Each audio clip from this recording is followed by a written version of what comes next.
नाज़रीन, इमरान खान की कैद तन्हाई का जो पीरियड है वो मज़ीद लंबा होता जा रहा है। इमरान खान को एक ऐसा पॉइंट है जिस पे लाने के लिए प्रेशराइज़ किया जा रहा है। वो पॉइंट क्या है हम बताएंगे आपको आज के प्रोग्राम में। और इमरान खान की एक पॉलिसी थी कि ये मुस्लिम लीग नून और पाकिस्तान पीपल्स पार्टी एक दूसरे के कपड़े फाड़े, और वो टाइम आ गया है। और पाकिस्तान मुस्लिम लीग नून और पीपल्स पार्टी जो सबसे बड़े तहादी हैं हुकूमत के, ये एक दूसरे का गिरेबान पकड़ने वाले हैं। दूसरी जानिब पाकिस्तान मुस्लिम लीग नून में पीटीआई में तो फॉरवर्ड ब्लॉक बना रहे हैं ये लोग, लेकिन साथ ही साथ मुस्लिम लीग नून की जो सियासी जमात है उसमें भी काफ़ी इस्तराब पाया जाता है। ये इस्तराब क्या है? 4-5 एमएनएज़ नाराज़ हैं और वो करने क्या जा रहे हैं मुस्लिम लीग नून के साथ। ईद के बाद आने वाला जो महीना है वो पाकिस्तान मुस्लिम लीग नून के लिए आसान नहीं है। इंटरनेशनल तब्दीलियाँ, डोनाल्ड ट्रंप ने यूक्रेन के सदर के साथ जो रवैया रखा, उसके बाद यूरोप में एक नया ब्लॉक बन रहा है। ये ब्लॉक क्या है, इस पर भी हम बात करेंगे आज के प्रोग्राम में। नाज़रीन, प्रोग्राम का बाकायदा आगाज़ करते हैं। सबसे पहले आज की सबसे बड़ी खबर, और वो खबर ये है कि इमरान खान को कैद तन्हाई में रख के इस बात पे लाने के लिए ज़ोर दिया जा रहा है, कोशिश की जा रही है कि किसी न किसी तरह से इमरान खान एस्टेब्लिशमेंट के साथ बैठ जाएं। पहले तो ये कह रहे थे ना कि इमरान खान को आइसोलेट कर दिया जाए, इमरान खान को साइड लाइन लगा दिया जाए, लेकिन अब ये चाह रहे हैं क्योंकि इमरान खान का इस हुकूमत के साथ होना ये मजबूरी है हुकूमत की। अदरवाइज इंटरनेशनल जो दुनिया है वहाँ पे एक्सेप्टेंस नहीं आ रही हमारी हुकूमत के लिए।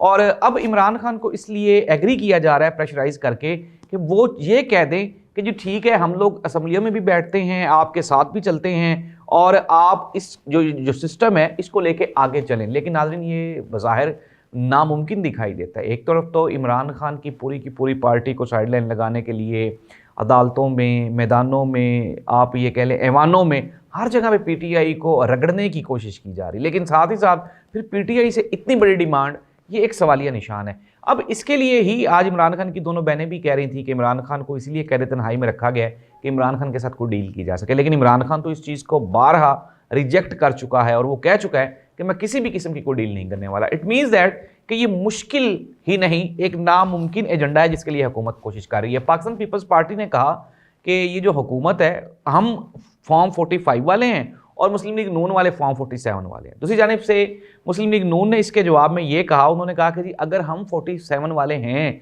तो जो आसिफ अली जरदारी साहब सदर बने हैं तो वो भी हमारे वोटों से ही बने। इट मीन्स दैट के वो जो पाकिस्तान के सदर है वो भी गलत है। नाज़रीन, आप ज़रा चीज़ों को समझने की कोशिश करें।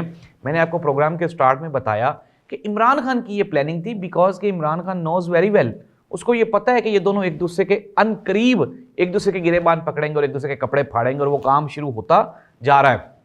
अब पाकिस्तान पीपल्स पार्टी की जो इंटरनल बॉडी है वो क्या चाहती है? वो ये चाहती है कि किसी न किसी तरह से मुस्लिम लीग नून से हमारी जान छूटे। मुस्लिम लीग नून से, नून के जो लोग हैं वो भी पीपल्स पार्टी से खुश नहीं है।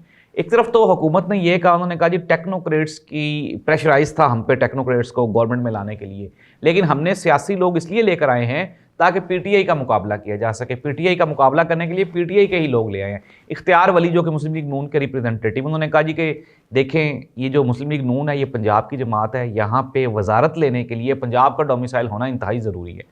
और ये जो इस्तराब है पाकिस्तान मुस्लिम लीग नून में वो बढ़ता जा रहा है आहिस्ता आहिस्ता। ख्वाजा साद रफ़ीक को उन्होंने कहा जी अगर आप मिनिस्टर बनाते तो जस्टिफाई होता।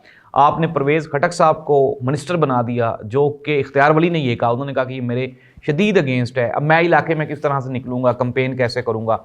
अब हुआ क्या, एक तरफ तो नाज़रीन हुकूमत ये चाह रही है कि वो किसी न किसी तरह से अपने मामलात को आगे बढ़ाए, लेकिन साथ ही साथ जो ऊपर से जो प्रेशर है सिस्टम को चलाने का वो भी बढ़ता जा रहा है। अब सारे के सारे मिनिस्टर तो अपने नहीं रखे जा सकते थे, जाहिर सी बात है।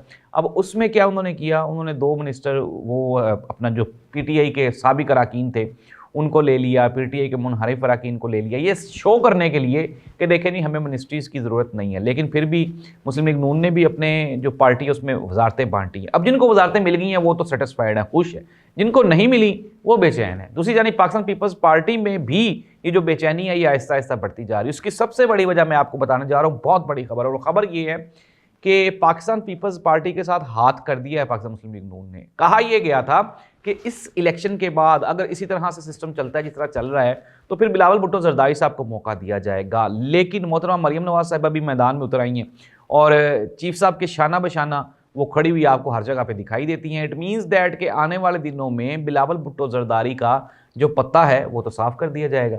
और मोहतरमा मरीम नवाज साहिबा के चांसेस ज़्यादा हैं। इस चीज़ को लेकर पाकिस्तान पीपल्स पार्टी में भी गम और गुस्सा पाया जाता है। तो नाज़रीन, ये जो इत्तेहादी हैं ये एक दूसरे के साथ नाराज़ दिखाई देते हैं। पाकिस्तान तहरीक इंसाफ की पॉलिसीज़ काम करती हुई दिखाई देती हैं। पाकिस्तान तहरीक इंसाफ ग्राउंड पे मजबूत दिखाई देती है, लेकिन हुकूमत हर गुजरते हुए दिन के साथ उसके ऊपर प्रेशर बढ़ता जा रहा है। IMF की मीटिंग हो रही है आइंदा बजट बनाने के लिए। इट मीन्स दैट कि हुकूमत की उसमें कोई पॉलिसी नहीं होगी, सारी की सारी पॉलिसीज़ IMF की होंगी। अब हम आ जाते हैं जो इंटरनेशनल सिनेरियो, बैनुल-अक़वामी दुनिया वो भी बदल रही है। हमने देखा कि किस तरह से अमेरिका के सदर और जो उनके वाइस प्रेसिडेंट हैं उन्होंने यूक्रेन की सदर के साथ वहाँ पे व्हाइट हाउस में बिठा के उन्होंने उसके साथ जो किया, उसके बाद पूरी दुनिया में तहलका मच गया है। और कहने वाले ये भी कह रहे हैं कि अमेरिका यहाँ पे रुकेगा नहीं। अब अमेरिका अपनी डोमिनेंसी शो करने के लिए वो आहिस्ता आहिस्ता वो तमाम ममालिक का रुख करेगा जहाँ जहाँ उनको तहफ़्फ़ुज़ात हैं। और आपको पता है कि पाकिस्तान के साथ जो डेमोक्रेसी का यहाँ पे मामला है, पाकिस्तान दुनिया की 10 जो बैड डेमोक्रेटिक कंट्रीज़ है उसमें उनका शुमार होना शुरू हो गया। तो ये चीज़ इतनी आसान नहीं होगी मौजूदा हुकूमत के लिए। जिस तरह वो कह रहे हैं ना कि अमेरिका नहीं यहाँ पे इन्फ्लुएंस करेगा, अमेरिका इंटरफेयर नहीं करेगा, तो ये एक लंबा आप ये कह लें कि ख्वाब है जो कि पूरा नहीं होने वाला हुकूमत का। इमरान खान का जो लेटर है अमेरिकन अखबार में छपा, इमरान खान का मजमून जो छपा उसमें, उसको लेके भी हुकूमत परेशान है। उसमें इमरान खान ने पाकिस्तान में जो गैर जमहूरी रवैये हैं उनका जिक्र किया। इमरान खान ने अपने ऊपर होने वाले मुजालिम का जिक्र किया और पाकिस्तानी कौम के साथ होने वाली नाइंसाफ़ियों को उसमें जिक्र किया। हुकूमत इस चीज़ को लेकर बड़ी परेशान है कि इमरान खान के पास तो कागज़ पेंसिल भी नहीं है जेल में, तो फिर ये लेटर वहाँ पे पहुँचते कैसे हैं। लेकिन नाज़रीन, इमरान खान जब भी कोई लेटर लिखता है तो इमरान खान का वो लेटर 60 सफ़हात पे मुश्तमिल मरीम नवाज़ साहिबा के इश्तिहारात पे भारी होता है। और यही वजह है कि कोशिश की जा रही है कि किसी न किसी तरह से इमरान खान के ज़िक्र को पाकिस्तान की सियासत से माइनस कर दिया जाए ताकि मोहतरमा मरीम नवाज़ साहिबा को आइंदा वज़ीर-ए-आज़म बनाने के लिए आसानी पैदा की जा सके। लेकिन मैं आपको बारहा ये बता चुका हूँ कि अगर हमने इंटरनेशनल दुनिया के साथ, बैनुल-अक़वामी दुनिया के साथ चलना है तो उसके लिए हमें क्या करना पड़ेगा। पाकिस्तान में जमहूरियत की बहाली, पाकिस्तान में अदालतों की बहाली, आइन और कानून की बालादस्ती, ये मजबूरी है पाकिस्तान की। अब हम चाहते तो नहीं हैं कि ये सारा कुछ किया जाए, लेकिन मैं दोबारा फिर ये कह रहा हूँ कि मजबूरन ही सही, लेकिन हमें ये सब कुछ करना पड़ेगा। अदरवाइज़ हम क्या हो जाएंगे, हम इंटरनेशनल दुनिया से माइनस हो जाएंगे। नाज़रीन, प्रोग्राम को कंक्लूड करते हैं, खुलासा कर लेते हैं। होने क्या वाला है, होने ये वाला है कि ये जो हुकूमत है इसके पास ज़्यादा टाइम नहीं है। अब ये अपनी, आपने देखा होगा मुख्तलिफ जगहों पे जलसे शुरू हो गए। ईद के बाद मियां नवाज शरीफ साहब जलसे करने के लिए जा रहे हैं। इट मीन्स दैट कि पाकिस्तान में ईद के बाद इलेक्शन की फ़िज़ा वो आपको बनती हुई दिखाई देगी। और आइंदा जो अगला साल है, मुस्लिम लीग नून भी ये कह चुकी है, पीपल्स पार्टी भी ये कह चुकी है कि इलेक्शंस कबल अज़ वक्त होंगे। और उसकी सबसे बड़ी वजह पाकिस्तान में गैर अवामी, गैर मकबूल जो हुकूमत है वो है। अल्लाह इस मुल्क का हामी और नासिर हो। अल्लाह हाफ़िज़।